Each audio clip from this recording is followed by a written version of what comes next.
Eureka! The story so far. When molecules escape from a liquid, they spread out in all directions to form a gas or vapor.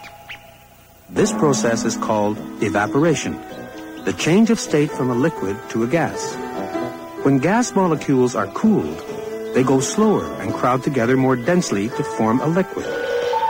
This process is called condensation, the change of state from a gas to a liquid. And now, expansion and contraction. If you blow a balloon only partly full of air and leave it in the sun, it will get quite a bit bigger. If you take another balloon and blow it up as hard as you can, and then leave this balloon in the sun, it will very likely burst. Why? Why do balloons get bigger and sometimes even burst if they get hot?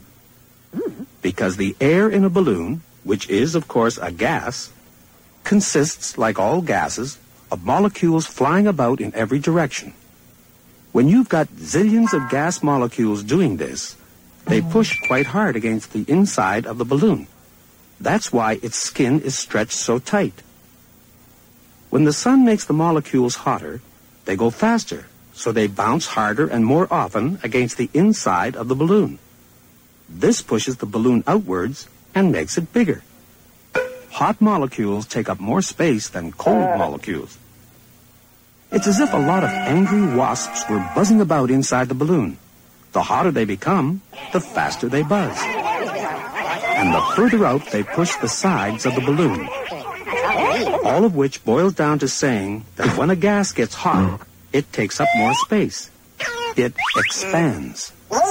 On the other hand, if you let a balloon get very cold, the reverse will happen. It will become quite a bit smaller.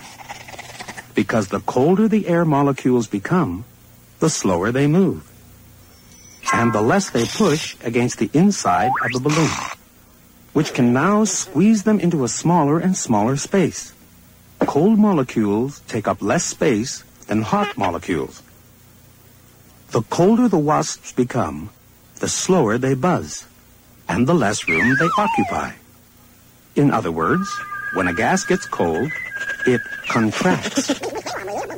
Do solids and liquids also expand when they get hot and contract when they get cold? Well, you'll remember that if solids get hot enough, they melt into liquids. And the hotter liquids get, the more quickly they evaporate into gases. That's clear enough.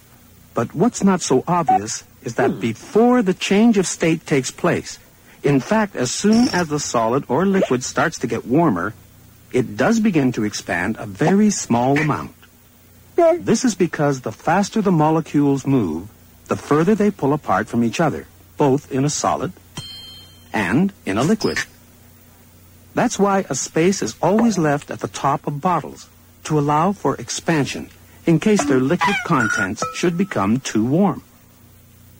A bottle should never be filled to the top, in fact, because if the liquid inside it gets too hot, there's even a danger of the bottle exploding. Can you think of an everyday example of a solid expanding and contracting? Well, what do you think causes that ka-thump, ka-thump noise when a car drives over a bridge? It's the wheels running over the spaces that have to be left between the slabs of concrete in the road to allow for expansion in the summer and contraction in the winter. So now you know not only why cars go ka-thump, ka-thump on bridges, but also how to prevent bottles from exploding and balloons from bursting. Or do you?